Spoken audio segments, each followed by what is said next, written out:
결국에는 규제가 나오면 6개월 이상 안 간다라는 게 있잖아요. 규제는 가격을 떨어뜨리는 게 아니라 잠시 쉬어가는 쉼표 같은 거다. 3개월, 6개월 뒤에 다시 매매 증감률이라든지 이런 걸 보시고 진짜 지금보다 많이 올랐는지 아닌지 확인해 보시면 아실 겁니다. 중요한 건 뭐냐면 627 대출 규제가 시행된 지 2달 가까이 되어 갑니다. 이번 규제를 포함하여 과거 정부의 규제가 실제로 집값을 잡은 사례가 있을까요?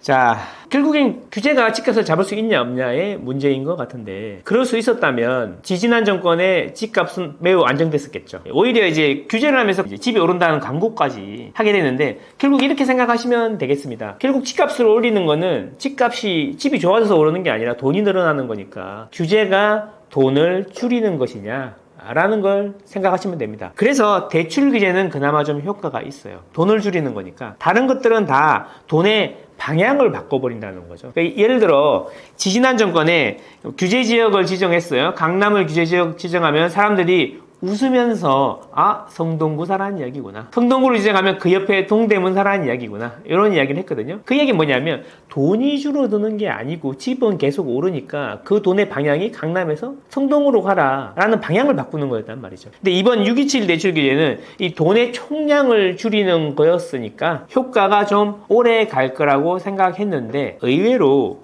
이번에도 팩트는 집값이 안 떨어졌다는 게 팩트고 더 중요한 건 뭐냐면 지지난주에 한국 부동산은 기준으로 상승폭이 다시 증가하기 시작했다. 자, 상승폭이 증가하기 시작했다라는 게 중요한데요. 무슨 이야기냐? 627 규제를 했지만 가격이 안 떨어졌다는 겁니다. 뭔 소리냐? 상승폭이 지난주 대비 1.1% 올랐는데 627 대출 규제 직전이었어요. 그 다음에 627 대출 규제를 하니까 지난주 대비 0.5% 오르고 그 다음 주는 0.3% 오르고 그 다음에 0.2% 오르고 지지난주에 0.1 오르고 이번 주에 0.12가 올랐다. 뭔 소리냐? 오름폭이 계속 줄어들고 있다가 지난주부터 반등하기 시작했다. 이게 KB 지수 기준이고요. 주간 증감률 기준이고 한국 부동산원 기준으로는 지지난주부터 반등을 했습니다. 그 얘기는 뭐냐면 급한 불을 끄는 건 성공했지만 가격은 여전히 오르고 있고 그리고 이제부터 오름폭이 점점 더 커지기 시작할 거다라는 거죠. 그래서 저는 627 대출 규제가 나왔을 때 이런 이야기를 했습니다. 지금 용기를 내야 된다. 아마 혹시 본인이 보고 있는 단지에 급매가 나올 수도 있다. 심리적으로 위축이 되는 사람들이 있으니까. 그래서 급매가 나오거나 아니면 조건 조정이 되는 경우가 있을 거다. 그런 것들을 노리는 용기가 필요하다라고 말씀드렸던 거죠. 결국에는 규제가 나오면 많은 연구에서 6개월 이상 안 간다라는 게 있잖아요. 이렇게 생각하시면 됩니다. 규제는 가격을 떨어뜨리는 게 아니라 잠시 쉬어가는 쉼표 같은 거다. 그리고 규제가 한 방향으로 지속되다 보면은 돈이 없어지는 게 아니기 때문에 방향을 바꾸는 거가 된다. 이런 말씀을 드리고요.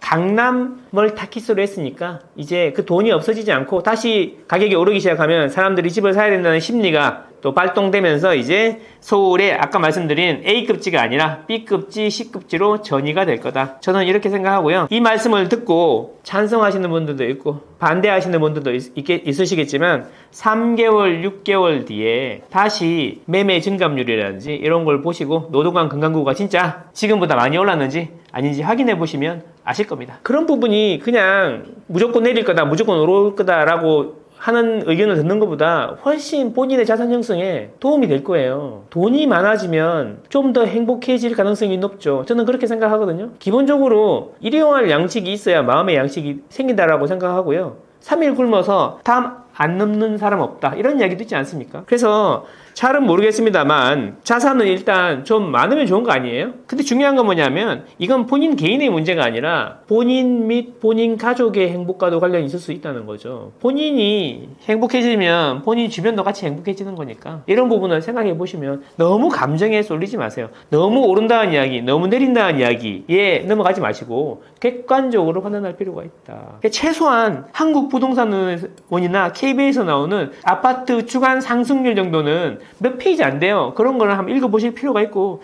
요즘에 챗 GPT도 있고 요약해주는 거 많잖아요. 재미나에 뭐 많지 않습니까? 그런 데다가 집어넣으면 10초면 요약해주니까요. 막 난 잘 모르겠고 10줄로 요약해줘 그러면 10줄 나오지 않습니까? 그 정도는 계속 해보실 필요가 있습니다. 뭐 챗 GPT 이용이 별거 있나요? 예, 그렇습니다. 저는 그렇게 생각합니다. 현 정부 부동산 정책 진짜 의도가 궁금합니다. 집값 안정일까요? 아니면 세수 확보일까요?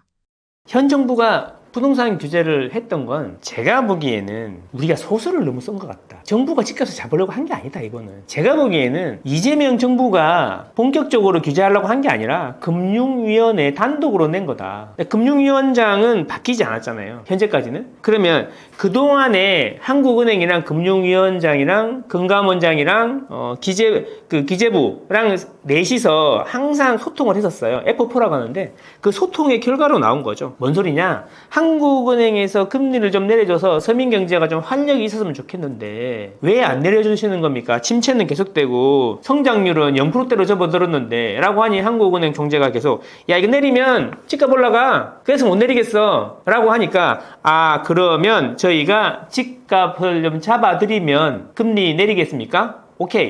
이렇게 컨센서스가 형성이 된 거고, 그게 지난 정권에 그게 형성이 된 거고, 그 지난 정권에 형성된 거에 연장선에 있었다라고 하는 거죠. 금융위원장이 지난 정권에 임명된 사람이잖아요. 그죠? 그래서 정부에서 초반에 이야기했던 게 그거죠. 대통령실의 공식 규제는 아니다. 라고 이야기했던 게 그 이야기인 거예요. 그래서 그냥 금융위원장은 가계부채를 줄이고 싶었던 겁니다. 가계부채를 줄이고 싶었던. 한국은행에서 원하는 게 뭐냐면 GDP 대비 가계부채를 국제 수준으로 평균 정도로 낮춰야 된다. 80%대로 진입시키는 게 목표다. 라고 대놓고 이야기했거든요. 그러면 가계부채라는 게 주택담보대출이잖아요. 그러면 주택담보대출 증가 속도를 GDP 성장 속도보다 낮추면 되는 거거든요. 그러면 계속 벌어지지 않습니까? 그래서 그 낮추는 게 뭐냐면 월 5조였어요. 월 5조. 월 5조 이상 안 늘어나면 되는 거였거든요. 근데 그거를 조금 더 가지고 3, 4조 수준으로 맞추겠다라는 게 금융위원회의 목표였고 그러기 위해서 어떻게 해야 되냐 실수요자는 다치면 안 되니까 이게 매우 중요합니다. 실수요자를 절대 건들면 안 됩니다. 정권이 무너지거든요. 우린 봤잖아요. 실수요자는 다치면 안 되고 가계부채는 어떻게 줄이면 되지? 그래서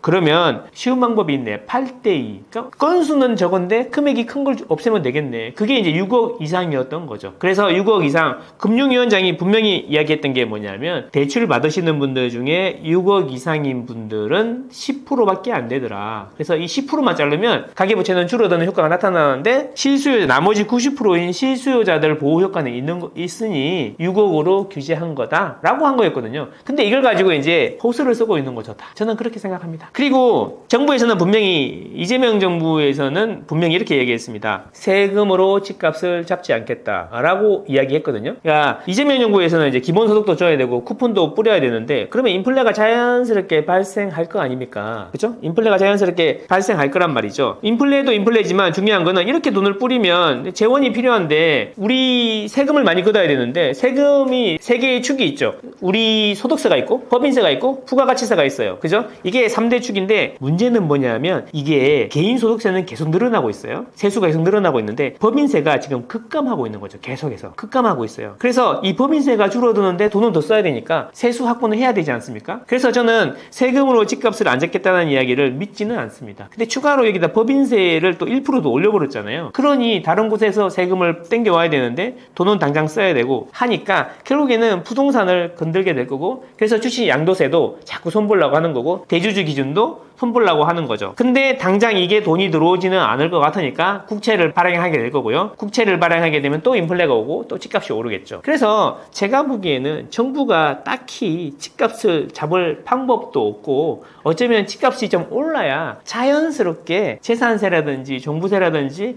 양도소득세가 늘어나기 때문에 정부는 집값으로 세금을 잡지 않겠다라는 이야기를 했던 것 같고 이제 저는 또 이렇게 생각합니다. 집값을 세금으로 잡지 않겠다는 이야기는 법을 개정해서 세금을 올리지 않겠다라는 이야기로 해석했고요. 시행령으로 할 수 있는 공정시장 가액 비율이라든지 공시가격 현실화율만 조정해도 2배 이상 올릴 수 있거든요, 세금을. 그런 부분을 자연스럽게 손댈 건데 아마 정치적으로는 내년 지방선거가 있기 때문에 그 전에는 할 수 없을 거라고 생각했고 실제로 관련해서 세법 개정안에는 들어가지는 않았고요. 지방선거 끝나는 내년 6월 이후에는 아마 여기도 손댈 수 있지 않을까 그런 생각을 해봅니다. 그런데 이제 최근에 지지율이 급하게 떨어지고 있어가지고 내년에는 또 어떻게 될지 이제 두고 봐야 되겠네요. 결국 세수 확보로 부동산 세금은 자연스럽게 올라갈 가능성이 있고 정부가 부동산 규제를 한 이유는 정부가 있다기보다는 금융위 단독으로 한 거니까 오해할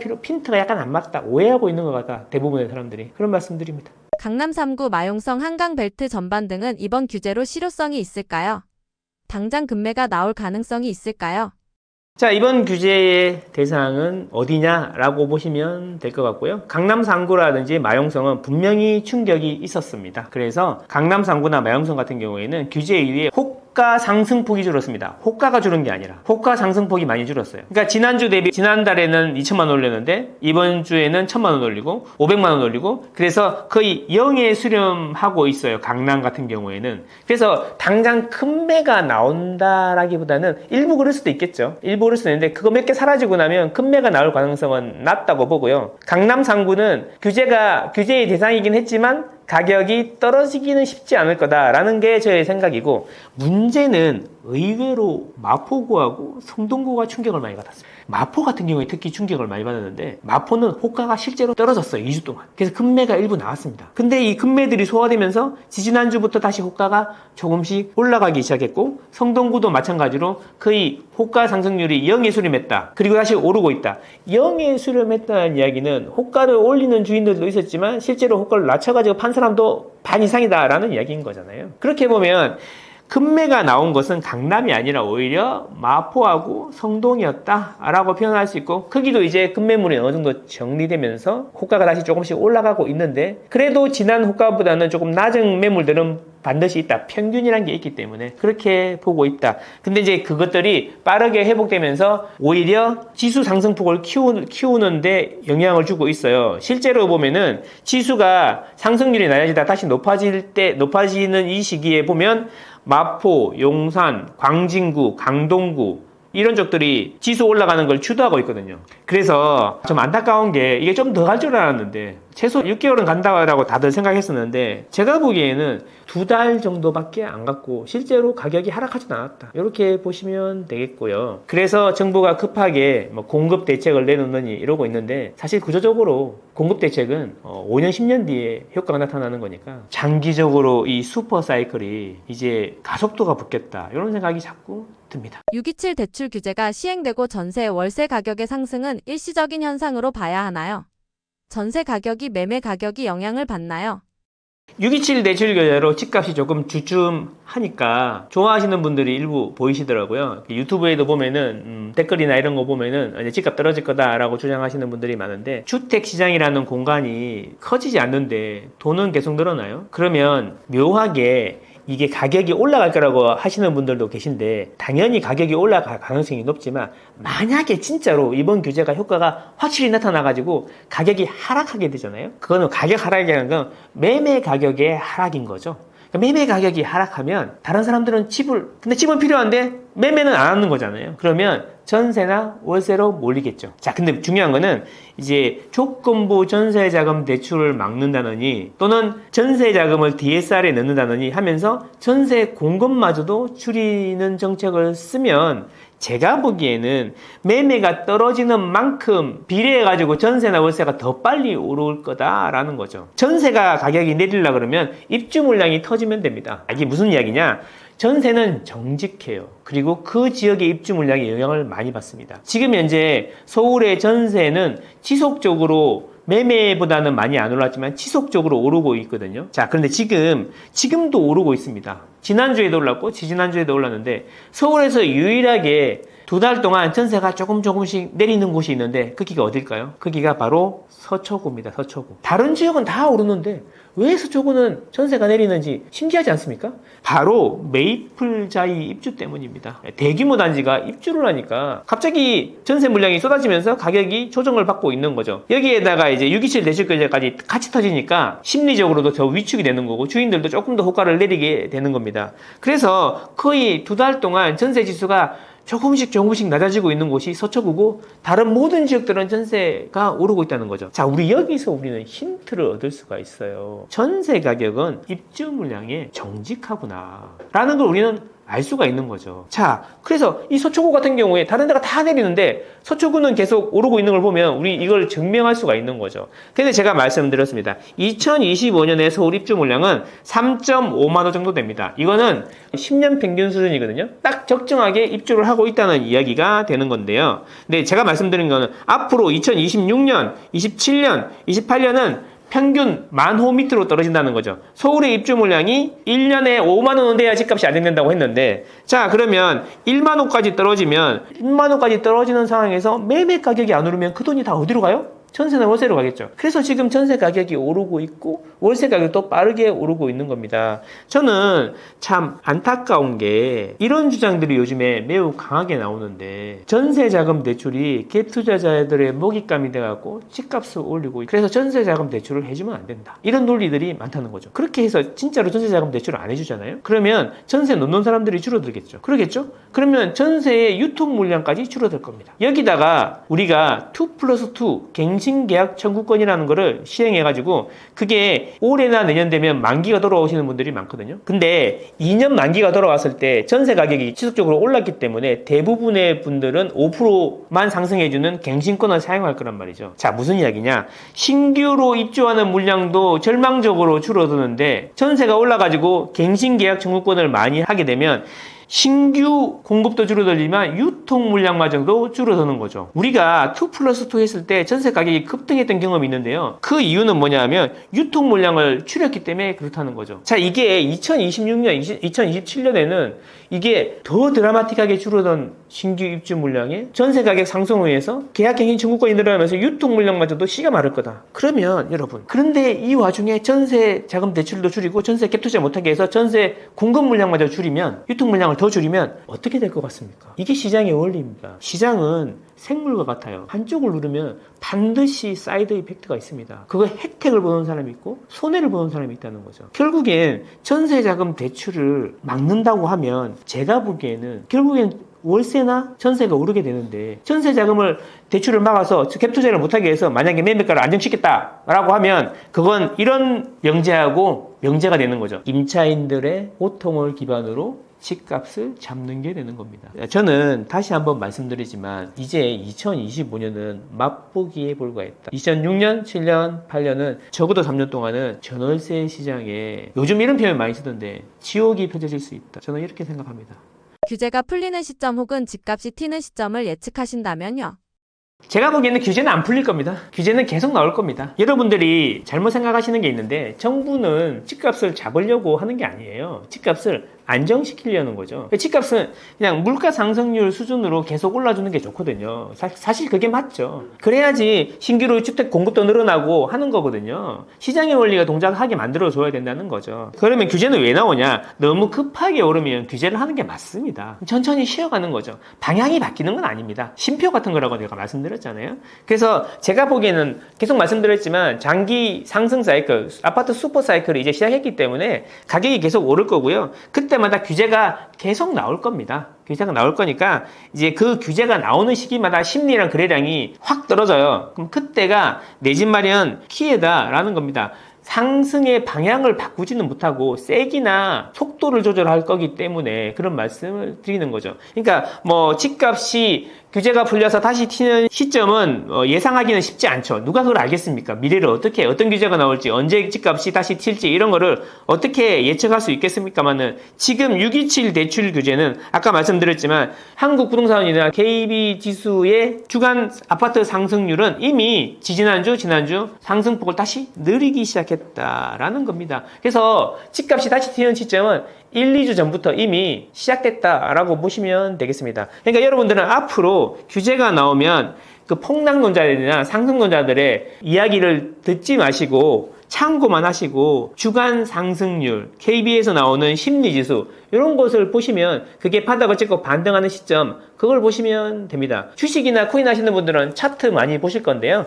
그 KB 주간 심리지수라는 게 있어요. 그거 차트 한번 보시면 재밌습니다. 저점이 계속 높아지고 있다. 출렁출렁하지만 고점도 계속 높아지고 있다. 그리고 2013년 그래프랑 유사한 패턴으로 가고 있다라는 거 매우 중요한 게 되겠습니다. 그래서 저는 여러분들이 규제가 오든 뭐 집값이 비싸든 싸든 간에 자기 인생에서 가장 큰 소비인데 그거를 팩트를 바탕으로 객관적이고 합리적으로 판단하시면 좋겠다. 그런 말씀 드립니다. 서울의 집이 비싼 건 사실이고 저도 인정합니다. 비싸고 싸고가 중요한 게 아니라 그래서 앞으로 더 오를 거냐 안 오를 거냐 이게 사실 더 중요한 거죠. 비싸지만 더 비싸질 것이냐 이제 점점 싸질 것이냐 이게 중요한 건데 그렇다 그러면 아파트 시장의 사이클에 대해서 이해를 좀 하셔야 되고 아파트 가격의 결정 원인에 대해서 공부를 해보셔야 된다라는 거죠. 거기에 여러분의 감정은 없다라는 겁니다. 그래서 객관적으로 보실 필요가 있다. 그래서 제가 아파트 슈퍼사이클이라는 책을 저술한 이유도 이런 부분을 좀 알려드리고 싶었다. 너무 유튜브나 매체에 더 휘둘리는 것 같다. 그리고 알고리즘이라는 게 자기가 듣고 싶은 이야기 속으로 사람을 계속 더 깊은 심연으로 몰아넣는 것 같다. 이런 생각이 드니까 여러분들이 주식이든 코인이든 부동산이든 한 곳에 너무 집중해 있는 것 같을 때는 반대쪽 의견들도 한번 들어보시기를 추천드리고요. 그리고 저는 이렇게 생각합니다. 저는 23년 전에 첫 집을 샀는데 정말 연끌을 했고요. 저도 월급의 80% 이상을 무조건 저축을 했습니다. 제가 월급이 125만 원이었는데 저는 100만 원밖에 안 썼거든요. 그렇게 2년 모아서 모은 2천만 원으로 연끌해서 집을 사고 그게 점점 불려가지고 6년 전에는 강남 입성도 성공했거든요. 자, 근데 지금 제가 23년을 하면서 느낀 부분을 말씀을 드리면 내가 할 수 있는 걸 하고 오래 기다리면 되는구나 이런 생각을 해봤습니다. 여러분은 대부분의 사람들은 한 방에 인생을 바꾸기를 원하고 실제로 저도 그랬거든요. 오랜 기간. 하지만 그런 건 없더라고요. 한 방에 인생을 바꾸는 거는 수학적으로는 거의 불가능한 거니까 본인이 할 수 있는 걸 해야 되는데 여러분 미래의 당신이 바뀌기를 원한다면 오늘의 당신을 바꾸셔야 됩니다. 대출 같은 경우에도 많이 두려워하시는데 어쩌면 저의 성공은 대출이었다고 생각하거든요. 500만 원 월급을 받아서 이자를 200을 들어내고 300을 가지고 아끼면서 사는 것이랑 500을 받아서 그냥 쓰고 남은 돈을 저축하는 것이랑은 천지 차이가 됩니다. 그렇게 해서 열심히 빚을 갚고 집을 샀으니까 공부를 하고 그래서 오늘의 내가 바뀌고 이게 쌓이고 쌓여서 10년이 지나고 나면은 내 인생이 바뀌는 거고 미래가 바뀌는 것이지 한 방에 뭐 사가지고 인생이 팔자가 바뀌고 주식 하나 사서 뭐 10배 100배 올라서 주식이 바뀌고 인생이 바뀌고 이런 거는 그냥 잠시 지나가는 운일 수도 있고 거기에 비해서 더 큰 실패를 할 수도 있겠다 이런 생각을 저는 많이 해봤거든요. 자, 그래서 여러분들 저는 조금씩 노력하는 사람들이 노력하면서 하루하루 쌓아서 10년 지난 사람이 성공하는 것이 그냥 집값은 떨어질 거야 주식은 하면 안 돼 코인은 무서운 거야 이런 식으로 해서 그냥 까르페 디엠 그러고 놀러 다니고 하루를 즐기는 사람들보다 10년 지났을 때 더 격차가 많이 벌어져야 이게 나라다라고 생각하고 대한민국은 적어도 아직은 그런 나라다라고 생각합니다. 그러니까 여러분들도 여러분이 할 수 있는 거 오늘의 당신을 바꾸셨으면 하고 거기에 저의 책이 또는 저의 강의가 조금이라도 도움되었으면 하는 마음입니다. 감사합니다.